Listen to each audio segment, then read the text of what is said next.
होऊ नये यासाठी जे काही लोक ऍक्टिव्ह असायचे ते यावेळेला जरा बाजूला यायचे. राहुल गांधींच्याच भाषेत सांगायचं झालं तर जी स्लीपर सेल आहे त्यातला कोणीतरी तो असायचा. पण जे विरोधक होते ते आता तुमच्या सोबत आहेत, त्यातले काही पक्ष अजून बाहेर आहेत. ते आरोप करतात की वंचित ही भाजपची मीटिंग आणि आता सत्तेचा पाशवी वापर, बळाचा पाशवी वापर, पैशाचा पाशवी वापर आणि सगळ्या प्रकारचे कायदे धाब्यावर बसवून जनतेला उल्लू बनवणं या पद्धतीची सगळी यंत्रणा राबवली जाते. Brought to you by Palvi Agrico. आता शेतीसाठी जे काही लागणार ते घरपोच मिळणार, तेही मोबाईलच्या एका क्लिकवर. नमस्कार, मी अभिजित करणे, मुंबई तकमध्ये आपल्या सर्वांचं स्वागत आहे. महानगरपालिकेच्या निवडणुकीचा धुरळा जो आहे तो आता आपल्याला दिसायला लागलेला आहे. युत्या आघाड्या झालेल्या आहेत, फॉर्मचं वाटप झालेलं आहे, त्याचा सुद्धा राडा बघायला मिळाला. पण महाराष्ट्रामध्ये गेल्या वेळी जे घडलं नव्हतं विधानसभेला, लोकसभेला, त्यापैकी एक गोष्ट जी या महापालिकेमध्ये BMC मध्ये घडलेली आहे म्हणजे काँग्रेस आणि वंचितची आघाडी झालेली आहे. आणि आपल्यासोबत सिद्धार्थ मोकळे आहेत, वंचित बहुजन आघाडीचे नेते. सिद्धार्थजी, आपलं स्वागत आहे. काय कॉमन फॅक्टर राहिला जे इतकी वर्ष इतक्या वेळेला चर्चा काय बैठका होऊन जे झालं नाही ते यावेळेला झालं? कॉमन फॅक्टर तोच होता जो मागच्या वेळेला चर्चेला असायचा. मात्र यावेळेला होण्याचं जे स्मूथली होण्याचं जे कारण आहे ते हे होतं की होऊ नये यासाठी जे काही लोक ऍक्टिव्ह असायचे ते यावेळेला जरा बाजूला चर्चेतून. उदाहरणार्थ त्यामुळं नाही, आता मला ते झालंय ते चांगलं टिकवायचं, पुढे न्यायचं, त्यामुळे ती उदाहरणं आपण आता इलेक्शनच्या नंतर वाटल्यास चर्चेला घेऊयात. पण त्यामुळे जी माणसं चर्चेला होती त्यांची प्रामाणिक भावना होती की हे झालं पाहिजे, पण यावेळेला आणि हे कसं आहे, व्यवस्थित पद्धतीनं करायचं. पण यावेळेला कसं आहे, यावेळेला कोण कोण नाही. आता मला जे दिसते ते म्हणजे याच्या आधी अशोकराव असताना पण चर्चा झाली होती, थोरात साहेब असताना चर्चा झाली होती, नानाभाऊ असताना चर्चा झाली होती. त्यामुळे मला कळेना की नेमकं काय. आता कसं बघा तुम्ही, 98-99 नंतर आतापर्यंतचा जर काळ घेतला तर चर्चा बऱ्याचदा झाल्या. प्रत्येक वेळेला कुठला तरी नवीन चेहरा असेल, वेगळा माणूस असेल की जो ते होऊ नये म्हणून प्रयत्नशील असायचा. राहुल गांधींच्याच भाषेत सांगायचं झालं तर जी स्लीपर सेल आहे त्यातला कोणीतरी तो असायचा. पण आता ठीक आहे, ती सगळी गोष्ट आता आपण बाजूला ठेवूयात. आता एकत्र आलोय तर एकत्र ज्या उद्देशाने आलोय तो उद्देश सफल करायचा आहे. जनतेला गेली 5 वर्ष निवडणुका प्रलंबित ठेवून जे प्रशासकाच्या माध्यमातून लुटून खाण्याचं काम केलं गेलेलं आहे, लोकल सेल्फ गव्हर्नमेंटला बिलकुल अस्तित्वातच ठेवलं नाही. म्हणजे स्थानिक पातळीवरचं सरकार यांनी संपुष्टात आणलं आणि अधिकाऱ्याच्या मार्फत सगळा कारभार हाकला. त्या सगळ्या गोष्टीचा आता जो काही वचपा आहे तो काढण्याचा आणि पुन्हा एकदा तिथे एक व्यवस्था प्रस्थापित करण्याचा एक भाग जो आहे तो निर्णय आता जनतेला घ्यायचा आहे. आणि त्यासाठी एक सक्षम पर्याय देणं गरजेचं होतं. आता सक्षम कुठल्या अर्थाने मी म्हणतोय तर खरं तर समोर सत्तेचा पाशवी वापर, बळाचा पाशवी वापर, पैशाचा पाशवी वापर आणि सगळ्या प्रकारचे कायदे धाब्यावर बसवून जनतेला उल्लू बनवणं या पद्धतीची सगळी यंत्रणा राबवली जाते. त्याच्या विरोधात उभा राहिलेला प्रामाणिक हेतू असलेला जनतेला योग्य पर्याय देणारा एक ऑप्शन समोर उभा करायचा होता. त्या दृष्टीनं आज वंचित आणि किती जागा लढते वंचित? वंचित 46 जागेवरती मुंबईमध्ये लढतंय. पण आम्ही ऐकलं होतं तुम्ही 62 जागांवरती लढताय. आम्हीच सांगितलं होतं ते, आम्ही 62 जागा लढतोय. पण त्या 62 जागांपैकी काही जागांवरती जे आहे तर योग्य उमेदवार नव्हते. त्यामुळे आम्ही वेळेवर निर्णय घेतला की या उमेदवारांना आपण उमेदवारी देऊन पाडायचा नाही. काही ठिकाणी कार्यकर्त्यांना कागदपत्र जमा करण्यामध्ये काही अडचणी आल्या, त्यामुळे ते तिथे देऊ शकत नव्हते. त्यामुळे आम्ही अतिशय समन्वयाने सकाळीच काँग्रेसला हे कळवलं. पण तुम्ही ज्या वेळेला चर्चा केली असेल तर तुम्हाला माहिती असेल ना की या जागा ज्या आहेत तिथं आपली ताकद कमी आहे किंवा इथला उमेदवार कोण आहे फाइंड आउट केलं असेल. ज्या ज्या वेळेला माणूस चर्चेला बसतो, नेता चर्चेला बसतो, त्याला अशा गोष्टी घडतात ना. आघाडी जाहीर होण्याच्या आदल्या दिवशी याच कार्यालयात जी प्रेस घेतली होती त्यातही बोललो होतो. ज्या दिवशी आम्ही एकत्र प्रेस घेतली हर्षवर्धन सपकाळ साहेबांच्या उपस्थितीमध्ये, आमचे प्रदेश उपाध्यक्ष धैर्यवर्धन पुणकर साहेब यांच्या उपस्थितीत आम्ही ती युती जाहीर केली, तिथेही मी बोललो होतो की लास्ट मिनिट पर्यंत गोष्टी चालू असतात आणि दोन्ही पक्षाच्या समाधान काही याच्यात होत नसतं. अनेक हव्या असलेल्या जागा या तिकडे जातात, नको असलेल्या जागा इकडे येतात.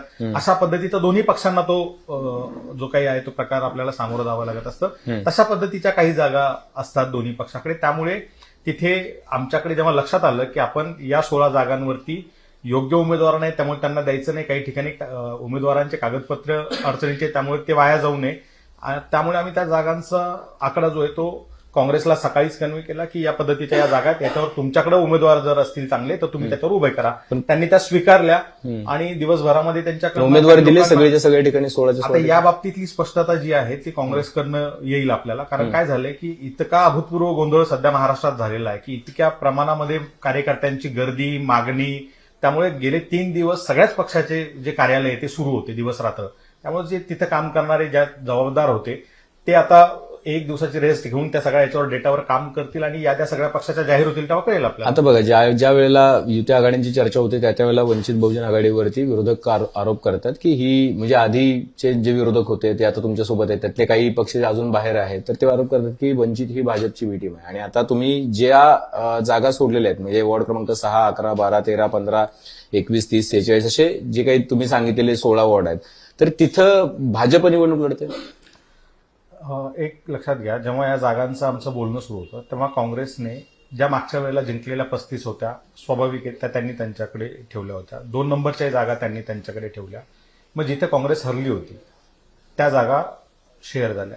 स्वाभाविक जिथे काँग्रेस हरली तिथे एकतर शिवसेना जिंकली असेल किंवा भाजप जिंकली असेल, बरोबर की नाही. आता कदाचित समाजवादी पक्ष असतात तिथे ताकद होतं, समाजवादी पक्ष जिंकला असता, आम आदमी पक्ष असता तर आम आदमी पक्ष जिंकला असता. कसं आहे, तुम्ही जे म्हणालात ना की जे टीका करायचे हे पक्ष किंवा ते पक्ष, तिसरा एक पक्ष आहे तो पत्रकारांचा. आम्हाला बदनाम करण्यामध्ये आमच्या विरोधात म्हणजे बाळासाहेबही म्हणाले होते की आम्ही एकाच वेळेला विरोधी पक्षासोबतही लढत असतो आणि मीडियात बसलेल्या पक्षासोबतही लढत असतो. जो मीडियात बसून आमचा घात करण्याचं काम करतो, आमच्या बाबतीत परसेप्शन बिघडवण्याचं काम करतो, जे आज सकाळपासूनही आपण पाहत असाल की काँग्रेस आणि वंचितमध्ये काहीतरी बिनसले अशा पद्धतीचं चित्र निर्माण केलंय. काँग्रेसचा प्रवक्ता सांगतोय, वंचितचा प्रवक्ता सांगतोय की अरे असं काही नाही, आम्ही अतिशय सुसंवादाने करतोय. याच 16 जागांचा मुद्दा घ्या. ह्या 16 जागा आम्ही सकाळी त्यांना सांगितल्या, त्यांनी त्या स्वीकारल्या. काल की परवा? काल सकाळी आम्हाला परवा रात्री जेव्हा 2:30-3च्या दरम्यान लक्षात आलं की आपल्या काही जागा राहत आहेत, त्या 21 जागांचा आकडा तो साधारणतः त्यावेळेला होता.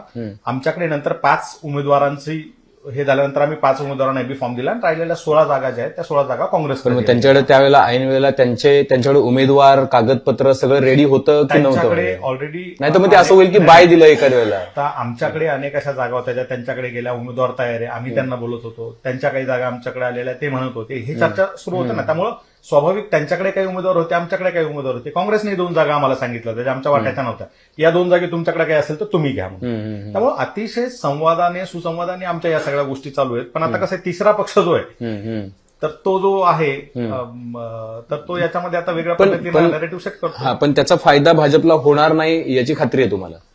नाही, आता एक लक्षात घ्या, तिथे एक क्षणासाठी आपण असं धरू का वंचितचा नाहीये किंवा युती किंवा आपण असं म्हणूया की भाजप किंवा शिवसेना युतीला त्या 16 जागी समजा काँग्रेसने नसेल एबी फॉर्म दिलेला, तर काँग्रेसच्या जर का एखाद्या कार्यकर्त्याने अपक्ष फॉर्म भरलेला असेल तो आमचा पुरस्कृत होईल ना. राईट.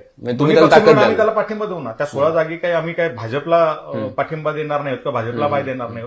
तिथं दुसऱ्या अपक्षांचे पर्याय आमच्यासाठी उपलब्ध असतील ना. जे फॉर्म टिकतील 2 दिवसात ते चित्र कळेल आपल्याला, कोण माघार घेतंय, कोण इनव्हॅलिड होतंय आणि कोण टिकतंय. जे मैदानात असतील त्याच्यापैकी जो योग्य पर्याय असेल तो पर्याय आम्ही दोघं पक्ष समन्वयाने निवडू. ज्या पद्धतीनं प्रचाराच्या सगळा आता उद्यापासून चालू होईल, खरं तर नवीन वर्ष आहे त्यामुळे आज काही फार कुठं सभा वगैरे दिसत नाही, कसं असणार आहे तुमचा एकूण अजेंडा प्रचाराचा? या संदर्भात दोन्ही पक्ष जे आहेत ते समितीच्या माध्यमातून चर्चा करतात आणि ते प्लॅनिंग केले जात आहे. दोन्ही पक्षांचा जो फोकस आहे, निश्चितच आम्ही मोठ्या नेत्यांच्या सभा या आम्ही घेऊच, पण दोन्ही पक्षांचा फोकस हा कॉर्नर मिटिंग, छोट्या छोट्या बैठका, छोट्या मिटिंग आणि डोर टू डोर प्रचार. कारण प्रत्यक्ष व्यक्तिगत पातळीवर मतदारापर्यंत पोहोचणं, चिन्ह असेल, आपला अजेंडा असेल, आपला उमेदवाराचा चेहरा असेल, नाव असेल, हे सगळं त्यांच्यापर्यंत घेऊन जाणं हा आमचा एक प्राईम फोकस आहे.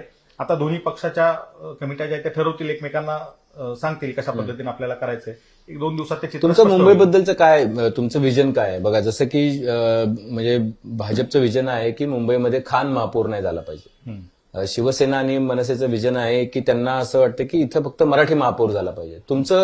आमचं म्हणणं आहे की इथे शिक्षण, पालिकेच्या शाळांच्या अनुषंगाने रोजगार, त्यानंतर आरोग्य, इथली जी काही वैद्यकीय व्यवस्था आहे आणि इथल्या जनतेची असलेली सुरक्षा, सर्व अर्थाने सामाजिक पातळीवर असेल किंवा पोलीसच्या अनुषंगाने असेल, या सगळ्या अर्थाने हे 4 आमचे प्राईम मुद्दे आहेत. आणि ज्या म्हणून पालिका पातळीवरती लोकांना द्यायच्या सुविधा असतात, ज्या नागरी सुविधा ज्यांना आपण म्हणतो, तो आमचा प्राईम फोकस आहे. आम्हाला खान की बान, मराठी अमराठी या इश्यूजमध्ये जाण्यापेक्षा इथे असलेला जो कोणी नागरिक आहे, तो मराठी अमराठी असेल, खान असेल किंवा दुसरा कोणी असेल, त्याला पाणी स्वच्छ मिळतंय का प्यायचं? तो जी हवा घेतोय, श्वास घेतोय, ती हवा स्वच्छ आहे का? त्याच्या मुलाबाळांना, कुटुंबाला जर आजारी पडला तर त्याला वैद्यकीय सुविधा उपलब्ध होत आहेत का? की जर तो गरीब असेल, पैसा नसेल, तर त्याच्या घरातली माणसं उपचाराविना मरतायत. इथले रस्ते चांगले आहेत का? की खड्ड्यांमध्ये कुदून कुदून तरुणांचे मनके जात आहेत, त्यांना डिस्क बल्बचा प्रॉब्लेम होतोय आणि तरुण वयातली मुलंही अपंग होऊन घरी पडतायत. या सगळ्या प्रश्नांवरती आमचा फोकस आहे. पण भाजप असं का करतंय मग? की तुम्हाला काय वाटतं की भाजप असं का भीती आहे भाजपला की इथे जर समजा काय विरोधी पक्षाचे तुमच्या सकट कुठल्याही विरोधी पक्षाचे सरकार आलं तर इथे खान महापौर होऊ शकतो? हे कसं आहे की आमच्या सकट कुणाचंही आलं, खान जर का महापौर झाला याची भीती असेल किंवा मराठी अमराठीची भीती असेल. आता तो भाजपचा कोणीतरी एक जण नेता बोललाय की आम्ही इतके निवडून आणि की परप्रांतीय कृपाशंकर सिंग बोलले की परप्रांतीय ही जी विधानं आहेत, ही विधानं कुठल्याही लहान लेकरालाही कळेल की हे ध्रुवीकरण करण्यासाठी केलेली विधान आहे. ही अजाणतेपणे केलेली विधान नाही.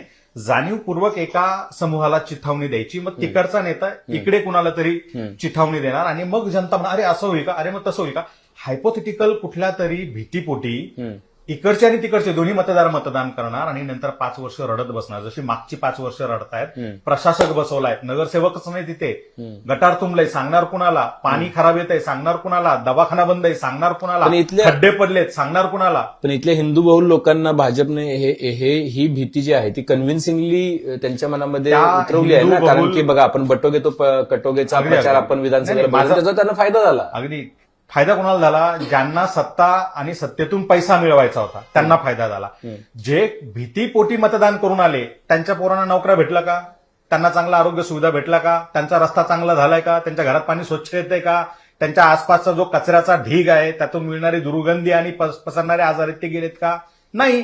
ते हिंदूच्याही फेफड्यात तसेच दुर्गंधीयुक्त हवा जाते आणि मुसलमानाच्याही जाते, ख्रिश्चनाच्या जाते आणि बौद्धाच्याही जाते.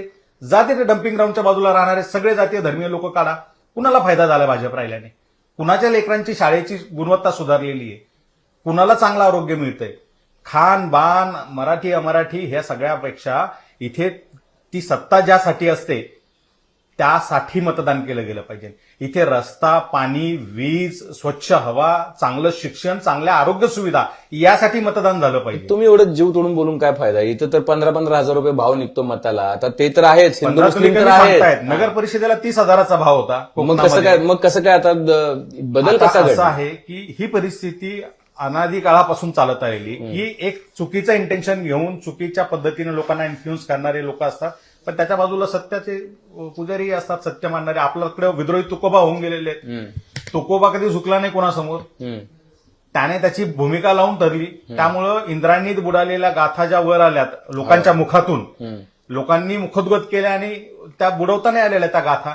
त्यामुळे संविधानाची जी मूलभूत तत्व आहेत, नागरिक शास्त्रात जे आपल्याला शिकवलं जातं, इथे जी व्यवस्था तशी असली पाहिजे, ती तत्व ही जनतेच्या मताच्या माध्यमातून वर येतील. ती डुबणार नाही, ती बुडणार नाही, हा विश्वास आहे आम्हाला. पण कसं आहे, असं आहे की विश्वास ठेवणं आणि गेल्या काही काळापासून जे प्रॅक्टिकल राजकारण घडते त्याच्यामध्ये खूप मोठा फरक आहे ना. प्रश्न असा आहे की बघा, भाजप आता त्यांनी पोस्टर लावले, बटोगे तो पिटोगे. म्हणजे उत्तर भारतीयांना त्यांनी सांगितलं की जर तुम्ही त्यांना मतदान केलं नाही तर तुम्हाला मनसे किंवा शिवसेना इथे मार देईल, चोप देईल. दुर्दैवाने ज्याला प्रॅक्टिकल राजकारण म्हणायला पाहिजे त्याला लोक अंधश्रद्धेचं राजकारण म्हणतायत. आणि जे मुळात हायपोथेटिकल चुकीचं राजकारण आहे, बायफर्गेशन करण्याचं वगैरे, त्याला प्रॅक्टिकल समजलं जातंय. म्हणजे गुंडांना उभं करणं, गुंड घेऊन फिरणं, गुंडगर्दी करून लोकांना पैसे वाटून मतं मिळवणं, ईव्हीएम मॅनेज करणं, बूथ कॅप्चरिंग करणं, हे प्रॅक्टिकल राजकारण झालं. आणि तत्वाला धरून जनतेसाठी एक निष्ठ राहून उभं राहणं हे मूर्खांचं राजकारण झालंय काही लोकांच्या नजरेत. हे परत रिव्हर्स करून आपल्याला जे वास्तव आहे ते लोकांना सांगावं लागणार आहे, सांगत राहावं लागणार आहे. कारण आपण जर हार म्हणून बसलो तर उद्या तर सगळा हाहाकार माजेल. इथे कुठली लोकशाही राहणार आहे अशाने? लोकशाही टिकवायची असेल तर तुमच्या माझ्यासारख्या लोकांना रस्त्यावर उतरून लोकांना सांगत राहणं काम आहे. पण तुम्हाला पण अशी भीती वाटते का? इथल्या मराठी माणसाला खरंच ती भीती वाटते. आम्ही जेव्हा लोकांशी बोलताना त्यांना असं वाटते की इथे ना परप्रांतीय लोकांचा खूप मोठा प्रभाव वाढत चाललेला आहे, ज्यांच्याकडे खूप पैसा आहे, ज्यांचं राजकीय वजन खूप आहे. आणि त्यामुळे बघाल तर खूप साऱ्या मोठ्या प्रमाणामध्ये परप्रांतीय आमदार पण निवडून येतात. 10-12 आमदार मुंबईमध्ये परप्रांतीय निवडून येतात. आणि जर MMR रिजनमध्ये मराठी माणसानं जर ती ताकद दाखवली नाही राजकीय दृष्ट्या, तर मग मुंबईमध्ये आपल्याला मुंबई महाराष्ट्रापासून कदाचित वेगळी किंवा मराठी मुंबईचं माणसाला- अस्तित्व जे आहे ते तोडलं मराठी जातं. माणसाला- तुम्हाला असं वाटतं का की तुम्हाला पण तो धोका वाटतो की मुंबईमध्ये मराठी माणूस ऐका ना. मराठी माणसाला धोका आहे? माझं असं म्हणणं आहे की मराठी माणसाला त्याची ताकद दाखवण्यासाठी मराठीची नावाने राजकारण करणारे पक्ष हा एकमेव पर्याय आहे का? हम्म. माझं साधं म्हणणं आहे, हे वाढलं असं जे काही सांगतायत आणि हा धोका आहे असं जे सांगतायत ते कुठे होते या 25-30 वर्षात? हम्म. हे वाढलं कुणामुळं? अरे सत्तेत तुम्ही होता, हम्म. तुमच्या काळात हे वाढलं, तुम्ही वाढवलं. मी पुढे जाऊन म्हणेल तुम्ही वाढवलं. बाळासाहेब आंबेडकरांचा एक साधा प्रश्न आहे, हम्म. इथे पालिका 25 वर्ष तुमच्या ताब्यात होती, किती मराठी ठेकेदार आणि कॉन्ट्रॅक्टर तुम्ही उभा केले? आज 3,000 कोटीचं, 4,000 कोटीचं, 5,000 कोटीचं कॉन्ट्रॅक्ट घेणारा एक मराठी ठेकेदार मला दाखवा जो यांनी उभा केलाय सत्ता काळात. हम्म. सगळे गुजराती, मॅक्सिमम सगळे बाहेरचे, ते आणून तुम्ही इथे बसवणार, त्यांना तुम्ही गब्बर करणार आणि नंतर जनतेला म्हणणार यांना हाकलायचं म्हणून आम्हाला मतं द्या. अरे येडा कुणाला बनवताय तुम्ही? हम्म. ज्यांच्यासोबत तुमच्या आर्थिक लागेबांधे, ज्यांच्यासोबत टक्केवारीचं राजकारण तुम्ही करता, ज्यांना इथे तुम्ही लोकांच्या उरावर बसवता, त्यांना हाकल्यासाठी परत लोकांकडे म्हणता मतं द्या आम्हाला. हम्म. हे किती काळ मूर्ख बनवणार आहेत? हे भावनिक राजकारण बस झालं. मराठी महाराष्ट्रात मुंबई सामील झाली, त्यात सगळ्यात मोठं योगदान कोणाचं असेल ते बाबासाहेब आंबेडकरांचं आहे. डॉक्टर बाबासाहेब आंबेडकरांनी जर का त्याला तात्विक बाजू ठामपणे मांडली नसती, मुंबई महाराष्ट्राचीच आहे हे सांगितलं नसतं, त्यांच्या लिखित स्वरूपाच्या पुस्तकाच्या आणि त्यांच्या त्या सगळ्या पुराव्यांच्या आधारावरती मुंबई महाराष्ट्राला मिळालेली. आणि याचा जर का साक्षात काढायची असेल तर प्रबोधनकार ठाकरे आहेत. प्रबोधनकार ठाकरे त्या समितीला लीड करत होते. हो. पण आता ठाकरेंची पुढची पिढी त्या मराठीच्या नावावरती किती काळ जनतेला फसवणार आहे? आमचा प्रश्न आहे. तुम्हाला वाटतं की हा धोका आहे? पण प्रॅक्टिकली हा धोका आहे? बघा, धोका म्हणण्यापेक्षा माझं असं म्हणणं आहे, धोका केवळ कुठल्या राज्यातले लोक इथं आलेत हा नाहीये. धोका हा आहे की एका ठिकाणी नांदणाऱ्या लोकांना एकमेकांच्या विरोधात उभा करणं, त्यांच्यात दुही माजवणं आणि एकमेकांवरती रूल करण्यासाठी म्हणून चिथावणी देणं, हा धोका आहे. ते कोण करताय? हे राजकारणी करतात ज्यांना या दोघांना विभागून ठेवून पैसा कमवायचा आहे, सत्ता कमवायची. भाजपमध्ये तुम्ही हिंदू म्हणून एकत्र या, हे म्हणतात मराठी म्हणून एकत्र या. हिंदू म्हणून एकत्र आला तर आतापर्यंत आपण बघितलंय काही प्रमाणात का होईना पण विरोधी पक्षांना सुद्धा परप्रांतीय मतं मिळत होती, म्हणजे सगळ्या विरोधी पक्षांना की त्यांच्या विचारधारेनुसार. आता असं आहे की ज्या वेळेला अशा पद्धतीची निवडणूक येते त्याला परप्रांतीय मतदार जे आहे ते थेटपणे पोलराईज होताना आपल्याला बघायला मिळतात. तर म्हणून मी हा प्रश्न विचारला. माझी एक साधी भूमिका आहे, परप्रांतीय मतदार इथे येतात, इथे नोंदवले जातात. त्यात अनेकदा असं असतं की बोगस मतदानाची आपल्याकडे आकडेवारी पुढे येत असते. हे करत असताना इथलं प्रशासन बिहारचा मुख्यमंत्री चालवतोय का? इथली पालिका लखनौच्या महापौराच्या ताब्यात होती का? कुणाकडे होती? निवडणूक विभाग लोकलचा असेल, राज्याचा असेल, कुणाच्या ताब्यात होता? झोपा काढत होतात का तुम्ही? कोणी वाढवलं हे? आणि जर परप्रांतीय नेते इथे येऊन इथे राहून जर का ते जर चुकीची भाषा वापरत असतील तर त्याच्या मागची उद्दिष्ट काय आहेत, हेतू काय ते ओळखा. आज जर का तो भाजपचा नेता म्हणत असेल की आम्ही हा बसू, तर त्याचं क्लिअर त्याचं हे की सगळे परप्रांतीय त्यांच्या बाजूला जावेत, सगळे मराठी यांच्या पारड्यात बसावेत, म्हणजे भाजपला रस्ता मोकळा होतो. म्हणजे मराठी मतं कमी झाल्याचा हा परिणाम. मराठी मतं तिकडे टाकायची, परप्रांतीय सगळी मतं यांच्याकडे टाकायची आणि सत्ता यांनी भोगायची. ही नुरा कुस्ती आहे का? मग सांगा आम्हाला, आमचा प्रश्न आहे थेट. ठरवलंय का तुम्ही? जे कधीच एकत्र आले नाही ते आज कसे काय एकत्र आलेत? कुठल्या अजेंड्यावर एकत्र आलेत? सांगा आम्हाला. ब्रँड म्हणून जे चाललेलं आहे तो ब्रँड एकत्र कसा काय आलाय? हे क्लब कशामुळे झालंय? कोणी केलंय? त्याचंही उत्तर द्या ना आम्हाला. पोलरायझेशनचं राजकारण करताय तर आता लोक दूधखुळी राहिलेली नाही. मराठी माणसांनी काय करायला पाहिजे? मराठी माणसाने, हिंदी माणसाने, तेलुगू माणसाने, तमिळ माणसाने, कन्नड माणसाने, आसामी माणसाने, सगळ्या प्रकारच्या भारतातला नागरिक जो इथे मुंबईत राहतोय त्याने नागरी प्रश्नांवरती काम करणाऱ्या, तुमच्यासाठी म्हणून सुविधा देण्याचा ज्यांच्याकडे अजेंडा आहे, जे कुठलेही धार्मिक जातीय राजकारण, द्वेषाचं राजकारण करत नाही, अशा काँग्रेस आणि वंचित बहुजन आघाडीच्या या आघाडीला मतदान दिलं पाहिजे. ते म्हणाले काँग्रेसची पण सत्ता कधी काळी राज्यभरामध्ये राहिलेली आहे, तुम्ही काय विकास केला ते विचारतात भाजपचे नेते. ते म्हणतात की आम्ही कोस्टल रोड बांधला, आम्ही अटल सेतू बांधला, आम्ही मेट्रो आणली, आम्ही काय धारावीचा पुनर्विकास करतो आहोत, आम्ही BDD चाळीचा पुनर्विकास करतो. एवढं लिस्टच्या लिस्ट सांगतात भाजपचे लोक. ते म्हणतात काँग्रेस असताना काहीच नाही केलं, तुमची सत्ता नव्हती त्यामुळे तुम्हाला प्रश्न विचारता येते. पण काँग्रेस तुमच्यासोबत आहे. नाही, काँग्रेस आमच्या सोबत आहे. तर आमच्या बाजूचे कुठलेही प्रश्न काँग्रेस उत्तर देणार नाही, काँग्रेसचे उत्तर आम्ही नाही देणार. ते त्यांचे प्रवक्ते सक्षम आहेत, त्यांचे नेते सक्षम आहेत, ते त्याच्यावरती उत्तर देतील. मात्र माझं भाजपला असं म्हणणं आहे की किती काळ आपण हे याने काय केलं आणि त्याने काय केलं म्हणून बोंबलत बसणार आहोत आणि त्यावरती प्रश्न. त्यांना प्रश्न आम्ही विचारतोच, त्यांना विचारू नका असं आमचं म्हणणं नाही. तुम्ही काय करताय? मोठे मोठे प्रोजेक्ट्स बांधायचे, त्यात मोठा मोठा हिस्सा घ्यायचा, लोकांना सांगायचं आम्ही विकास केला. इतकी कशी काय विकासाची तुम्हाला आज हजारो कोटीचे सगळे टेंडर कसे काय निघायला लागले तुमचे? कुठे चालले ते टेंडर? याची टक्केवारी कुठे चालली आहे? म्हणजे सत्तेतून पैसा, पैशातून सत्ता, हे समीकरण यांना व्यवस्थित जमलेलं आहे. आणि वर सांगायचं की विकास विकास करतोय. आता तो विकास किती भारी आहे हे गुजरात मधले पडलेले पूल, बिहार मधले पडलेले पूल सांगतायत ना बोंबलून. त्याची क्वालिटी काय आहे ती. तुम्हाला तुमच्याकडे मी काल बघत होतो, आता हे सगळी तिकीट वाटली, सगळं झालं काँग्रेसमध्ये, आणि तुमच्याकडे काही फार मारामाऱ्या वगैरे, कोणी कोणाच्या अंगावर पेट्रोल ओतून घेतलं, एकमेकांवरती धावून गेले, नेत्यांच्या गाड्या अडवल्या, तुम्हाला कुठेतरी कोंडून ठेवलं वगैरे, अशा काही बातम्या आल्या नाहीत. सगळ्या आम्हाला ज्या बघायला मिळाल्या त्या नाशिकमध्ये भाजपच्या, संभाजीनगरमध्ये भाजपच्या, पुण्यामध्ये. तर तुमच्याकडे त्याचं कारण असं आहे की काँग्रेस आणि वंचित दोघांनी कार्यकर्त्यांना जास्तीत जास्त स्वरूपात उमेदवारी दिलेली आहे. जर आम्ही आयाराम गयारामांनाच सगळ्या तिकीट दिले असते तर कदाचित या दोन पक्षातल्या कार्यकर्त्यांनी उद्रेक केला असता. तिकडे भाजपमध्ये त्यांच्या मूळच्या कार्यकर्त्यांना बाजूला ठेवून इतर पक्षातून आलेल्यांना तिकीट जास्त दिली, त्यामुळे हा रोष उफाळून आलेला आहे. तुम्ही सगळे, मी बऱ्यापैकी व्हिडिओ पाहिले, ज्या महिला भोळ येऊन पडतायत, रडतायत, त्यांना नेत्यांच्या गाड्या अडवतात. त्यांचं म्हणणं काय आहे की आम्ही इथं काम करतो इतकी वर्ष, आम्हाला का टाळताय, त्यांना नव्यांना का देताय? त्यामुळे भाजप हा काही भाजपवाल्यांचा पक्ष राहिलेला नाहीये. मग कुणाचा आहे? हा सतरंजी उचल्यांचा पक्ष झालाय असं लोक याच्यावरती म्हणतायत. आणि इकडनं बाहेरून जे काही जात आहेत दुसऱ्या पक्षांमधून सगळ्या, त्या लोकांचा पक्ष झालेला आहे. नाही तर इतका गोंधळ भाजपमध्ये कसा काय झाला? पार्टी विथ डिफरन्स म्हणजे पण किती डिफरन्स? अहो तुमच्याच कार्यकर्त्यांना सोसवे ना हा डिफरन्स. तो थोडाफार ठीक आहे, 5-10% डिफरन्स. हा अगदी 90-95% तुम्ही जर का डिफरन्स करायला लागलात, कार्यकर्ते तसेच राहणार आणि तुम्ही सगळ्या आयारामांना तिकीट देणार. त्यामुळे कार्यकर्त्याचा रोष हा आता उफाळून बाहेर आलेला आहे. आणि भाजपला ही जी नाराज भाजप आहे ही घेऊन डुबेल. नाराज भाजप अर्थातच. ते म्हणतात कार्यकर्त्यांनी निवडणूक आली की अशा गोष्टी घडत असतात, आधी काँग्रेस एनसीपी असताना पण घडायच्या अशा. नाही घडतात ना, पण त्याचं काही प्रमाण असतं. तुम्ही इतकी वर्ष पत्रकारितेत आहात, अशी कुठली निवडणूक तुम्ही बघितली का जिथं इतक्या प्रमाणात मारामाऱ्या होत आहेत, लॉक केले जात आहेत नेते, गाड्यांना घेराव घातले जातात, बायका चक्कर येऊन पडतायत, लोक अंगावर रॉकेल ओतून घेत आहेत, आणि एकही जिल्हा नाही असा की जिथे गोंधळ नाहीये? एकही. किती ठिकाण झालं? किती 46 पैकी मला जाता विचारायचं मग असे राहिलो, 46 पैकी किती तरुण उमेदवार आहेत आपले? आमचे मॅक्सिमम तरुण आणि महिला कॅन्डिडेट आहेत.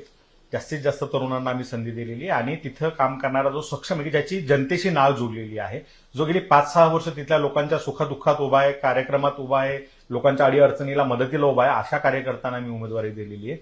त्यामुळे आम्ही दोन्ही पक्ष मिळून नक्कीच, काँग्रेस आणि भाजप दोन्ही मिळून इथे महापौर बसवू शकू इतक्या प्रमाणामध्ये आमची उमेदवार आम्ही निवडून. महापौर अर्थात वंचित आणि काँग्रेस महापौर बसवणार, काँग्रेस आणि वंचित मिळून महापौर बसवणार, या पद्धतीची आमची रणनीती आहे. आणि त्या पद्धतीने आम्ही जिंकण्यासाठी प्रयत्न करतो. निश्चितपणे मी जरी 2 वेळा विचारलं, त्याच्यामध्ये अविश्वास नाही, त्याच्यामध्ये ते किती ठाम आहे ते बघण्याचा भाव होता. त्याचं कारण सांगतो की कुठल्या राजकीय निवडणुकीमध्ये मतदार काय विचार करतील हे आपण ठरवू शकत नाही.